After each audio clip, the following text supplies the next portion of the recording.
we talk tough. Discussing issues of national concern. One full hour of patriotic discussion with David Koti. This and every Friday, exclusively on LN TV. Flashpoint, Liberia is getting better.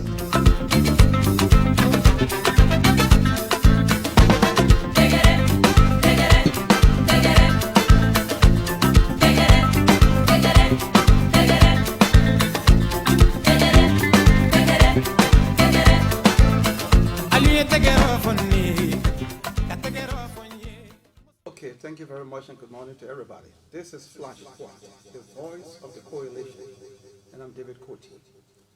We are here on every Friday from 10:30 to 11:30, and we're still trying to, is it clear? Okay. We're here on every Friday from 10:30 to 11:30 with the program Flashpoint. Here we invite medical doctors, politicians, and so on. And so, today we have a very, very special guest who is going to be talking to us online. Is that how you people call it? Okay, talking to us online.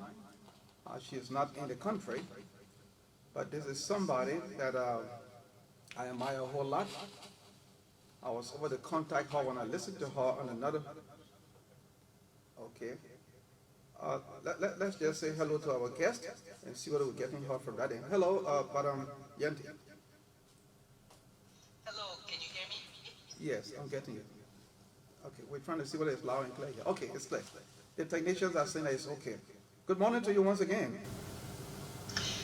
Good morning on your end, good afternoon on my end, and Okay. thank you for having me. Okay, and thank you for accepting or agreeing to be on this program. Okay. All right. Please forgive us. We're trying to do some arrangements here, and we're okay now. It's okay now. Let me say good morning and welcome to Flashpoint, Madam Yanti. Thank you, like I said, thank you for having me. Thank you for inviting me to join you. All right, thank you. Mrs. Sarah Besler Yanti is a Deputy Special Representative of the United Nations Secretary General. She's also the UN Resident Coordinator and Head of the UN Development System and Humanitarian Coordinator in South Sudan. She has an appointment of an Assistant Secretary General of the United Nations. We listened to her and we were impressed by her statements on another local radio station, to be specific, OKFM. This is why I thought to invite her because I'm proud of what I heard from her. And so she's going to be telling us about her work and also telling us about Liberia. Madam Besler Yanti, please introduce yourself before we can go ahead with the questions we have for you. And when I talk about introducing yourself, I want you to mention maybe three things: your marital status, your educational background, and your county of origin. So please go ahead, madam. Well, thank you very much. And I don't want to sort of distort your flow with the questions, but I reflected when you asked me just now my marital status, and I wondered to myself, would you have asked that to a man? Oh. But having said that, from the gender perspective, but having said that, Okay. I am married. I'm married to Stephen J. Nyanti, Okay. and right now I'm pursuing my doctoral degree in transformational leadership, Okay. and I'm doing it on Liberia and on redefining development planning in Liberia in a way that is inclusive and supports unity, reconciliation in a way that brings us together as a people. Okay.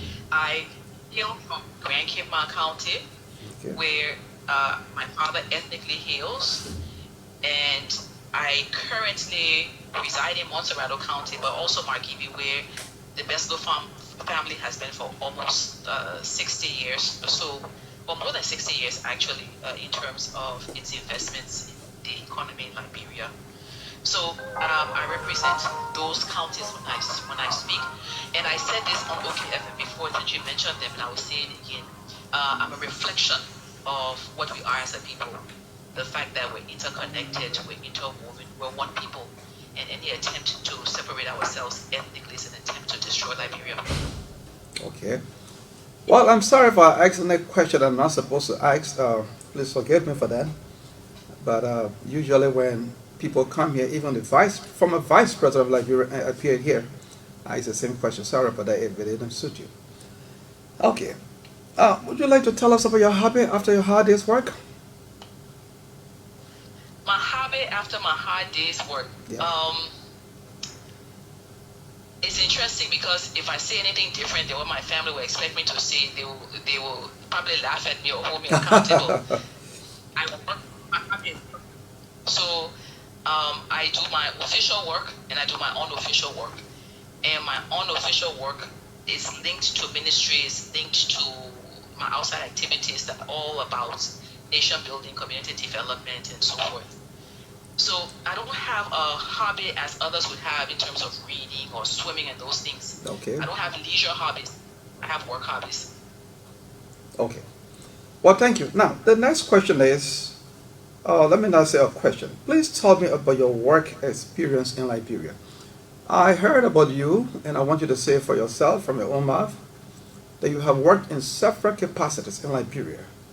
And I don't want to name them. Please tell us about your experience, your work experience in Liberia. So before I respond to you, someone just sent me a message saying that they can't hear us, that it's very, very low. Okay. So just to let you know that. Okay. So I will respond that my work experiences in Liberia have been in the government of Liberia. Okay. I worked in the government of Liberia initially as the special assistant in the Ministry of Health. Just 1 minute, madam. Just 1 minute. You will continue. The person who sent the message, we have increased the volume here a little bit. If you are getting us clear, now please send another text to her to let her know that you're getting it. If not, then we can improve on it. We just try to increase the volume here. So please send another text to her if you're getting us now. If not, then we can still work on it. Please go ahead, madam. So I started in the Ministry of Health in terms of my professional work experience in Liberia, Ministry of Health, as a special assistant to the Minister of Health. And my first duty actually was to manage the processes for the laying to rest of the former IG for police, Joe Tate, and all those who died in the plane crash with him. And that was an assignment given by the minister. And it was my first interaction with the systems, with the financial systems of the government. And it was a rude awakening for me in terms of how the systems, or the lack thereof, played out in terms of access to resources by ministries and parastatals. Then subsequent to that was then me being given a portfolio to manage the ex-combatants. And in managing the ex-combatants, I was responsible for everything in relation to them, their benefits. I was responsible for their health care, pretty much to sort of manage the restiveness amongst the ex-combatants and to handle all of the grievances that they were making in terms of their welfare. And it was a very, very harrowing experience because you had a diverse group of ex-combatants with diverse problems, and I was a young woman who had a very different perspective, and I think they taught me a lot. I would say they taught me a lot. And I shared before that, you know, they held us hostage in the Ministry of Health one day. They threatened me all the time, and back then I used to wear stockings to work. And one day they accosted me and they said, stockings, you know, wear everything. We're talking about eating food, talking about rest, we're talking about stocking. You can't wear stocking one more day. Okay. It will not be easy with you. I'll tell you. but dealing with the ex-combatants was a training ground for me because it helped me to understand how to deal with the most vulnerable, people who felt, you know, marginalized and who felt disenfranchised, how to listen, how to hear, and how to respond to their needs. After that, my third portfolio with government was then the heading of the HIV/AIDS program, the National AIDS Control Program, where I serve as the head. And where I was before going to the AIDS program, what year was that when you were dealing with the ex-combatants? What year was that? 1998, 1999. Oh, okay. dealing with ex-combatants. Okay. And I was then transferred to the National AIDS Control Program, where we, along with all of those who worked along with me in that team, were able to revitalize the HIV/AIDS program. And during our conflict, that we called World Wars I, II, and III, during those years of the conflict, I was able to serve as one of the delegates to the OAU Heads of State Summit in Nigeria in 2001, where I participated with the Minister of Health representing Liberia, because our former president, Mr. Taylor, had opted not to travel to that session. Okay. And participating in that session, I was there with, most countries were represented by the heads of state or the vice presidents. So I think we're probably one of two countries that were at the technical level. And I had the fortunate opportunity to sit between Daniel Arap Moi and Muammar Gaddafi.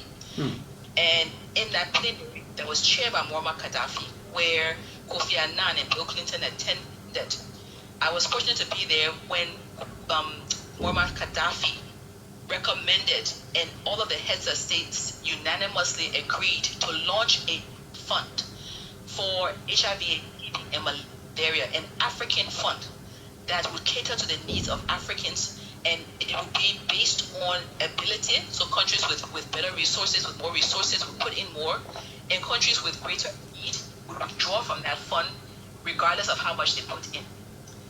That fund was announced in that plenary, and Kofi Annan promised to help the African heads of state to launch that fund. He went back to New York, and fortunately or unfortunately, that fund was now scaled up to a global fund, what we now know today as the Global Fund for AIDS, TB, and Malaria. Okay. And so I was there for the launching of that fund. I participated in that on behalf of Liberia, and it was at the UN General Assembly Special Session on AIDS in 2001. It's called UNGAS. And coming back, I wrote Liberia's first proposal for the Global Fund during our crisis, where we were displaced in Liberia. I wrote the proposal, and my husband helped me with the financial part, I must confess. Okay. And we were approved for 7.65 million. That proposal that I wrote during the conflict, where the UN had left, and so forth, during that age, the AIDS proposal.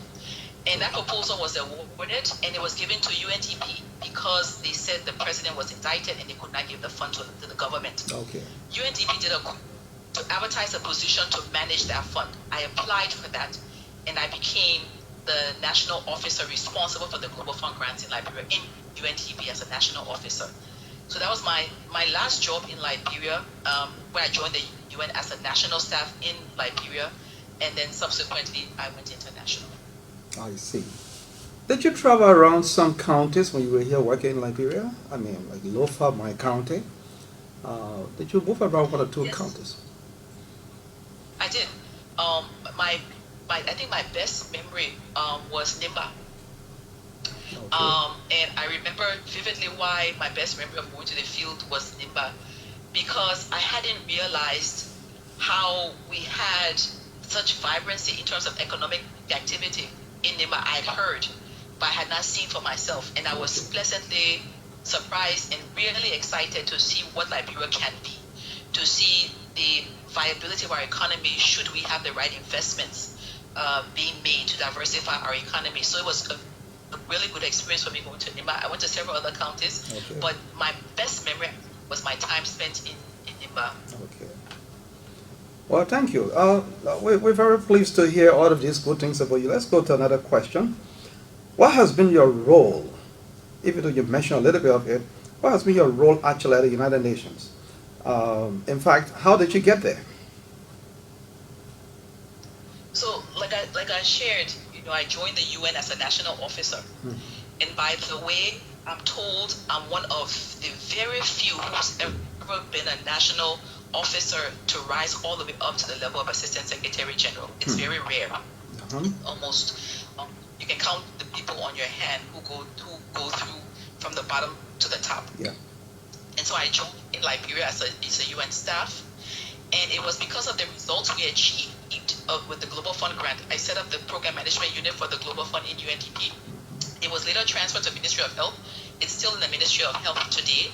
But I set up that program management unit, and because of that program management unit's results, I was sent to Bonn, Germany to to present Liberia's results on the Global Fund, because the Global Fund had very strict time-bound deliverables.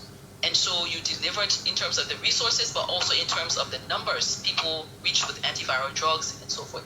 So setting up that system for HIV treatment and care, we had achieved a lot. And so in presenting the results of Liberia in Germany, there was an overwhelming sense of shock from most of the countries there, because they did not expect that. They thought because we were post-conflict, immediate post-conflict, that we would not have achieved as much as we had. And so I was pulled to the side and I was asked, where are you from? And I said, Liberia. They said, you're a Liberian managing this grant? I said, yes. And they said, in all the countries where UNDP is as principal participant, principal recipient, we have internationals. And I was asked, how did Liberia do this? I explained, because the government was sub-recipient, but we also had NGOs and others. And basically, after an explanation of how we're achieving our results in Liberia, I was told a position will be coming up in Nepal, that in Nepal they had the grant for 2 years and they had not been able to achieve even 10% of the results. And so they were really constrained, and they wanted me to come there and help. And they were going to advertise a position, and they were really encouraging me to apply. And so I decided that if they did advertise the position, I would apply. And I did. I got the job, but guess what? It was a consultancy for 4 months. Oh. It was a 4-month consultancy. It wasn't a fixed-term job, but I decided I was going to take it. And I took it with faith, because I trusted my capacity. I had learned what others were doing around the world, and I realized that I was doing a lot more than even some international staff were doing. And I felt that I could go out and prove myself beyond Liberia. And so I took that 4-month consultancy position. I went with my entire family to prove how confident I was. Okay. And that 4-month consultancy is where I am today as a result. I never had a gap. And I continue to grow from that point until today. That sounds good. Now, the next question is, how much do you know about Liberia in terms of our culture? But before you answer that, let's inform the public that the program you're following is Flashpoint, the voice of the coalition, and I'm David Cote. Our special guest today is the Assistant Secretary General of the United Nations. She's Mrs. Sarah, some people call it Sarah Beslow Yanti, Deputy Special Representative of the United Nations Secretary General, UN Resident Coordinator, and Head of the UN Development System, a humanitarian coordinator in South Sudan. Liberia got people, man. We are proud of you. She's also, like I said, an Assistant Secretary General of the United Nations. Now you see what that means? I'm impressed by her pedigree. Okay, how much do you know about Liberia when it comes to our culture? So first and foremost, I'm born in Liberia. I'm raised in Liberia. And Liberia has diverse culture. We don't have one culture to say that everybody follows that. For example, there are practices in our villages, like in my village. When I go there, I was just there as recent as a month ago. When I go there, I have to be respectful of the leadership and the hierarchy. So the dean elder, Brother Tonier, in my village, I give him the respect as a dean elder, but there's also the town chief. And so in terms of the meetings that we would have, I would have to address them in their appropriate capacities. Yeah. And understanding that. And I remember one time I made a mistake. One time I went to give them some money. I called it my matching fund for them to identify what they wanted to do in the community. And I handed the money to the dean elder first. Oh. And the town chief said, you have broken protocol, because the money should have come to me first as the town chief. And I will give it to Bratonia as the team elder. Okay. But in every area, every tribe, there are specificities to the culture. There are differences, there are variations. But what I can say is that that's the beauty of who we are as a people. And no one culture in Liberia can serve as the superior culture.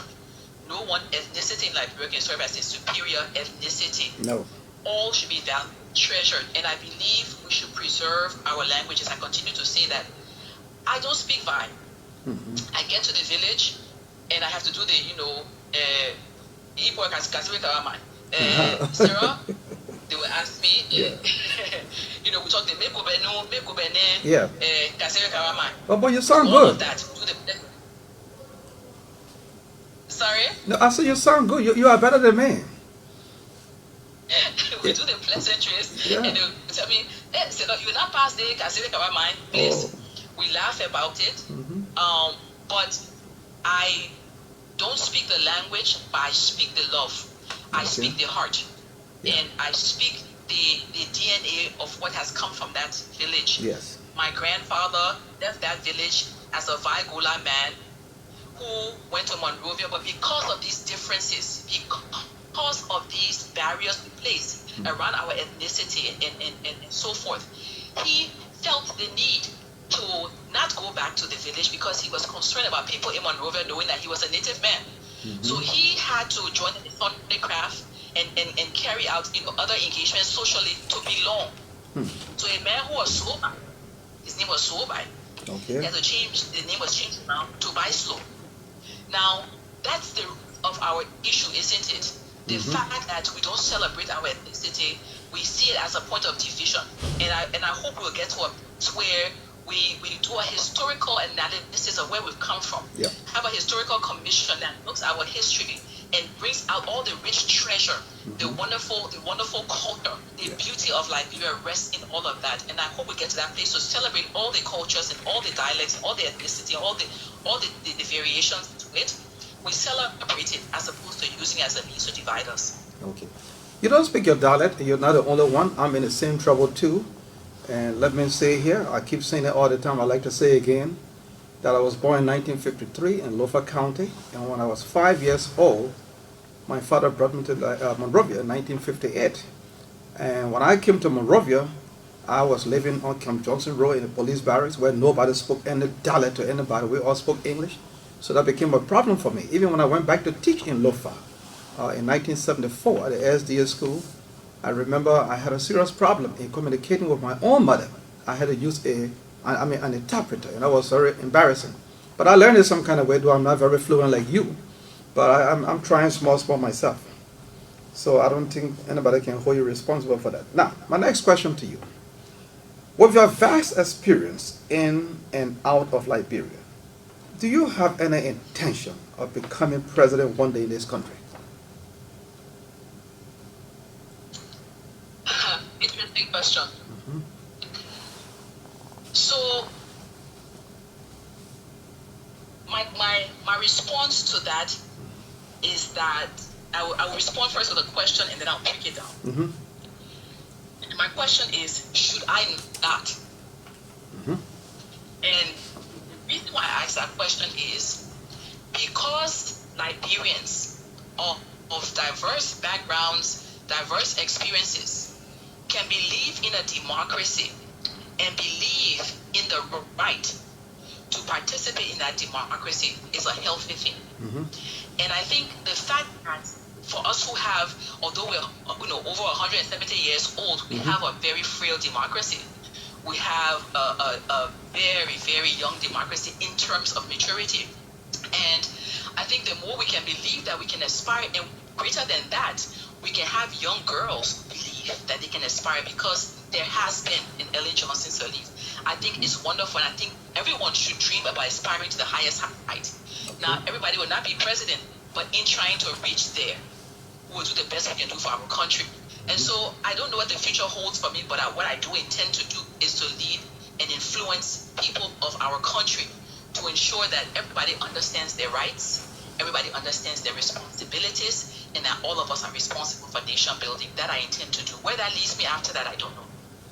I'm asking for two reasons. One, Ellen Johnson Sirleaf also had his international experience. She worked at the United Nations, the World Bank, and she worked here in Liberia as Minister of Finance and in several places.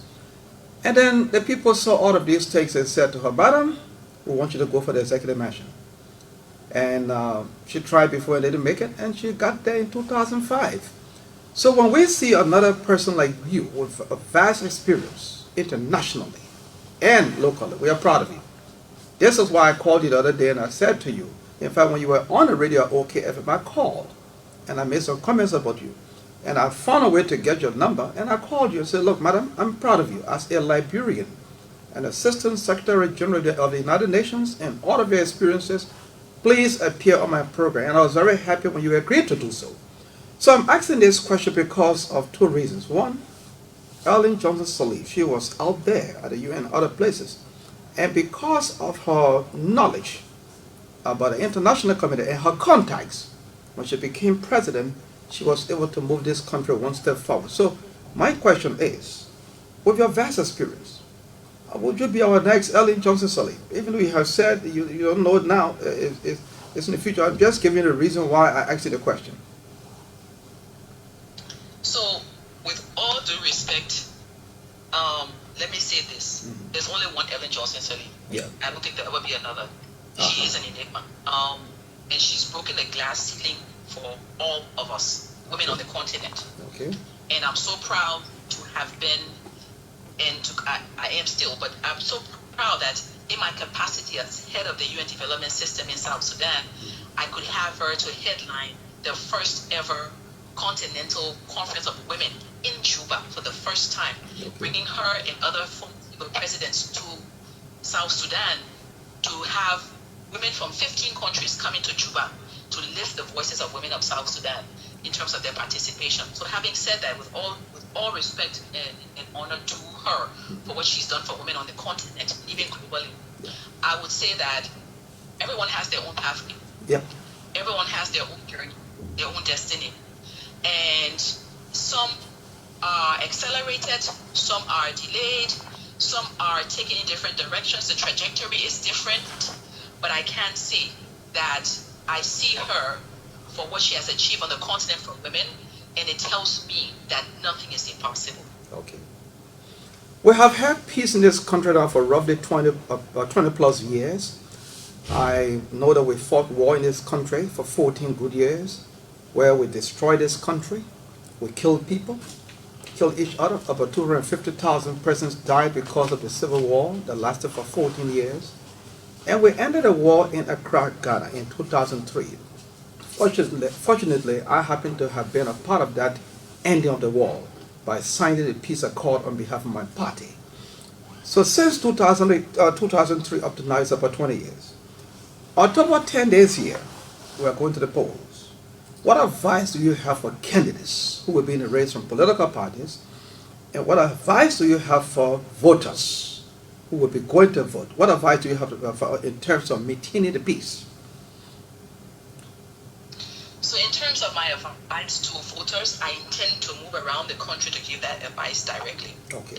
I intend to engage communities. I intend to engage the religious community. I intend to engage women, youth, and so forth about what nation building is and how our political culture needs to change and how we need to take responsibility for where Liberia will end up after here. This, for me, is an existential election. This will determine whether or not we move forward or we go backwards, and whether or not we can ever recover from this. And as I said before, nobody will come to rescue us. We have to fix our problems ourselves. We have to find local solutions for our problems. And my message is purely about reconciliation and healing. We need to heal as a people. We are a traumatized people. We're traumatized not only just from the recent wars, but historically, our entire history has violence. The founding of our country is rooted in violence. We've been fighting wars for the longest time. It's not new, and that has to change. And we have to move away from that culture of fighting about our differences, but then rising above and building and leveraging our differences to build a better Liberia. So that would be my message. We need to come together, and we need to change our political culture to look at what's best for the country as opposed to who we like or who's from my tribe. Mm-hmm. It's not about liking and tribe. It's not about celebrity. It's about capacity. Mm-hmm. It's about competencies. Right. It's about skill sets. I agree with It's that. about rolling up your sleeves, working to serve the people of Liberia, to serve the most marginalized people of Liberia. Leadership is not about service to yourself. Leadership is about working to serve others and influencing others in the right direction. Are we in the right direction is the question we must ask ourselves. Mm-hmm. Okay. Liberians are like fish in water, but yet they are thirsty. In other words, we are so rich, but yet so poor. When it comes to natural resources, we're number one. We're so rich. Everything is here. Diamond, bauxite, gold, everything is here. But this country is still so poor. We are among the poorest countries in the world. What do you think is responsible for that? And what advice do you have to give us so that we can get out of the 15th century and get to the 21st century like other people?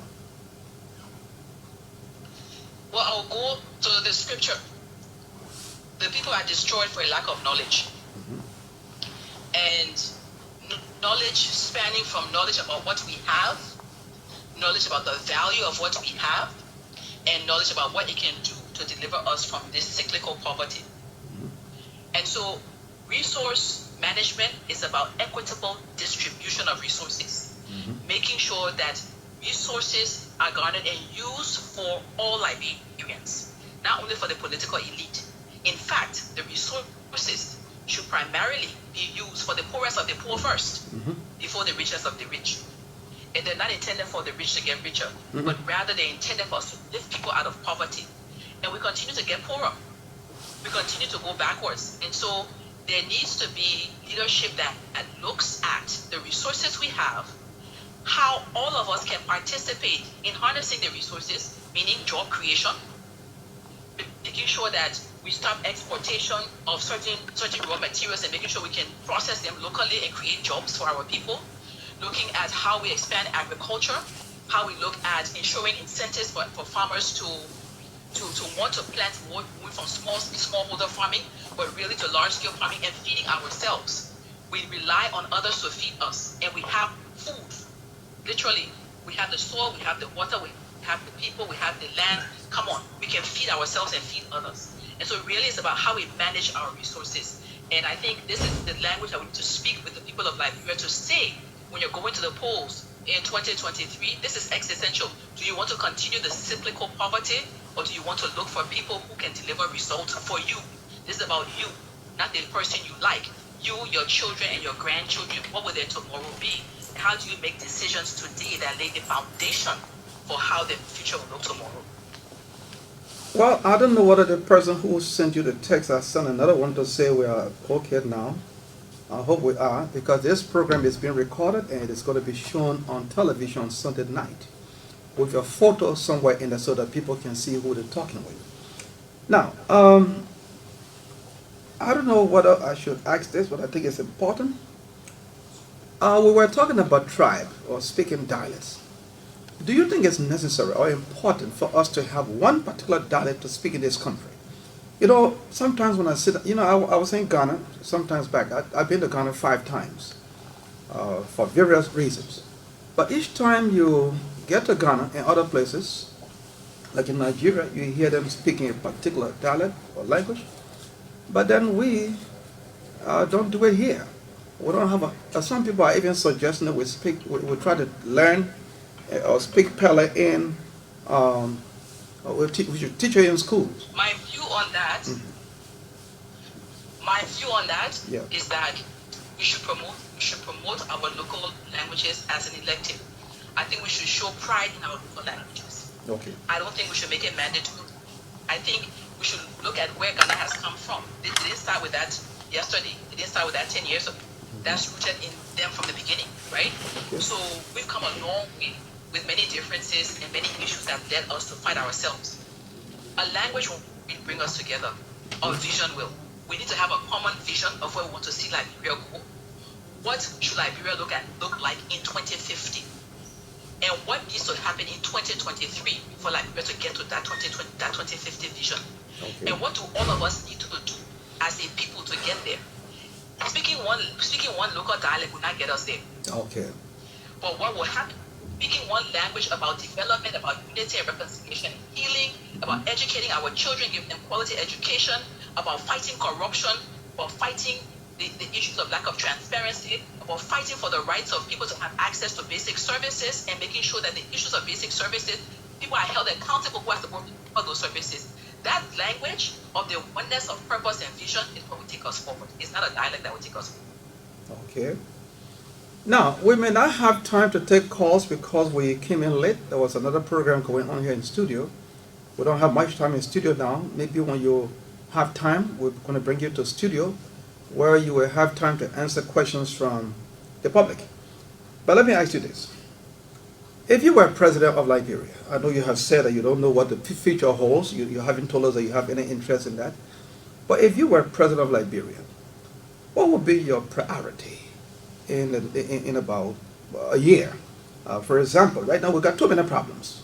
Here, after 176 years, we're still talking about bad roads in the country. We're still talking about lack of electricity. We're still talking about bad school system, poor health system. What would be your priority, the first thing on your mind that you think you can do to lift this country up? Education and job creation. Education and job creation, number one. Okay. And I link the two of them because it's about skills building for job creation. Because oftentimes skill sets are imported because they feel we don't have the skill sets in Liberia. People say we don't have the capacity. So creating jobs and making sure we understand the skills needed for those jobs and training our young people to occupy those jobs. I would make sure that education is a priority across the board, and not education only for children, education for everybody, re-educating those who think they're educated as well, in terms of what's current, in terms of what the different sectors to be looking at futuristically if we must achieve sustainable development. Definitely education and job creation, but we have to feed ourselves. We can't even learn if we can't eat, if we're hungry. And agriculture as a means of job creation also, but also as a means of feeding ourselves, reducing malnutrition, increasing health care, and ensuring, because agriculture addresses those things, by the way.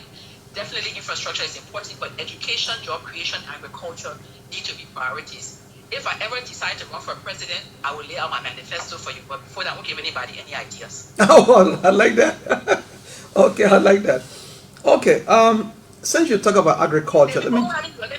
I can't give information to people who haven't done it before. People who haven't done it before need to read the books and look at the theory and see what they will. Those of us who have done it before, they will get ready to do it. We'll tell you how we did it in other countries and how we do it like Europe. Okay. All right, I like that. Since you talk about agriculture, let me ask you this. We have fertile land in this country, and we have good rainfall, good sunshine, something that many countries are looking for, they don't have. And up to today's date, after 175 years, we're still talking about K&K, or Fit, I don't know the names of the Lebanese companies that bring rice here. Isn't it embarrassing for a country that has vast fertile land and good sunshine, good rainfall, almost 50-50, to be talking about importing rice? And then when there's shortage of rice, the whole country is locked down. Don't you think it's a disgrace and a shame, even though you say education and job creation will be the first thing, but you also mentioned something which I like when you talk about feeding ourselves. Now, don't you think it's a shame and a disgrace that the name K&K, Faoni, all these Lebanese companies, will still run into them to bring food to our country? What can we do to stop this? Because we have been spending about $200 million every year to subsidize farmers in other countries, like Pakistan, the United States, India, to bring food here. What can we do to get out of this madness? Do what Toba told us to do. Back to the land, let's farm. And that's why I mentioned agriculture and feeding ourselves. Because we can't feed ourselves. We have the capacity to feed ourselves. And we need to organize ourselves, disrupt chaos now, and ensure that we put in a system that empowers Liberians to participate in the Liberian economy in a way that's fair and equitable. We know we need foreign direct investment. It's not a question, it's required. We need foreign direct investment to create jobs, but we also need to empower Liberians in Liberian businesses. So for sure, I would think that it's very important that we said it earlier. Agriculture is very important, feeding ourselves and reducing those imports, creating jobs locally for us to be able to feed ourselves and stop being dependent on the outside world. And every time we export our raw material, every time we export the goods that can be used locally for processing and job creation, we're exporting jobs. So it's important for us to own our economy a bit. It's important for us to participate in our economy. And I think those in leadership to think about that, those vying for leadership to think about that, and put the best foot forward for the Liberian people. Liberians are strong Liberian people. Liberians don't. Okay. Because they don't have the the conducive environment. So we need to create the environment for Liberians to be empowered. Okay. Well, I want to say many thanks to you for accepting our invitation, though not in studio, but out there. And I hope my questions were not bad questions, and I hope, as for me, I think you answered them very well to my satisfaction, and I hope the public also enjoyed your responses. And what are your final comments, madam, to the Liberian people? First of all, thank you. Thank you for inviting me. I loved your questions, all of them. And the point I made at the beginning in terms of gender is it's just about drawing attention to gender and the gender issues in our country, the gender issues at all levels of Liberia, like Liberia's functioning, whether it's at the market level, whether it's at the level of economy, it's at the leadership level, the issue of women and the need for us to empower women and make sure that women actively participate at all levels, all sectors is so important. And so I use that opportunity to draw the gender dimension. But the questions, I think they were good questions. I think my last message would be to Liberians is, it only benefits a few people when you draw on people's weaknesses and differences. It only benefits a few. Okay. But when you draw on people's strengths and bring people together, it benefits all of us. My last message would be, don't fall into the trap of games of division play. Fall into the visionary behavior, and look at Liberia in a way that brings us together to build Liberia for our children. We have another chance to do this. We're not this time again. Let's make the best. Even though I said your final comments, but let me just ask you this quickly. What do you think your ascendancy to that high post at the United Nations means for women in Liberia? What I hope it means, when I see Madame Sirleaf as having broken the glass ceiling for women on the continent, and of course Liberia as well, I hope people see where I've reached the same way. Me starting from, I think I'm the only Liberian, I am the only Liberian who started as a national officer and going from the local national officer level 1 all the way to assistant secretary general. I hope, me being the first Liberian to do that, to reach that level, from that lowest level, I hope people see it as the fact that we can do anything as Liberians. Liberians have been at the beginning and at the foundation of many things on the continent. We're founding members of the UN, founding members of OAU and so forth. We've led. Liberia has led on this continent. We can't continue to be the bottom. And so I hope people will aspire to be the best they can be. They will not get stuck in what they see today, but look at the vision of what. Okay. Let me say many thanks to you, Madam Yanti. My guest today has been Mrs. Sarah Beslow Yanti, Deputy Special Representative of the United Nations of the UN Secretary General, UN Resident Coordinator and Head of the UN Development System, a humanitarian coordinator in South Sudan. You know, when I hear about South Sudan and our beautiful lady sitting in there, I get scared for her. We know what is happening in South Sudan. And I wish I had asked her some questions about how she's managing that place where bullets are flying all over. Well, but we want to thank God for her. I hope I can see you back home soon so that we can have you in studio directly so that the Liberian people can ask you a few questions. And let me say many thanks again for accepting our invitation. Thank you, and you surely will. Making some transitions, and those transitions position me to take forward many things that I've spoken about today, and I hope to engage with you and others more deeply when I do that. I'll be very happy. Thank you very much. Well, next week we're going to have a medical person here. You know, that's what I do here, bring a lot of medical people to help us help ourselves. We're going to be talking about kidneys next time. Let me say many thanks to all of you who listened, but we didn't have the time to open the lines. I'm sorry about that. This was a special interview, and I did not consult her on that, so I don't want to just put myself in trouble. Thank you very much. My name is David Cote, and Sunday is the repeat on LNTV at 8 o'clock. Thank you very much. Bye-bye. When the platform is set, we talk tough. Discussing issues of national concern. 1 full hour of patriotic discussion with David Cote. This and every Friday, exclusively on Aaron TV. Flashpoint, Liberia is getting better.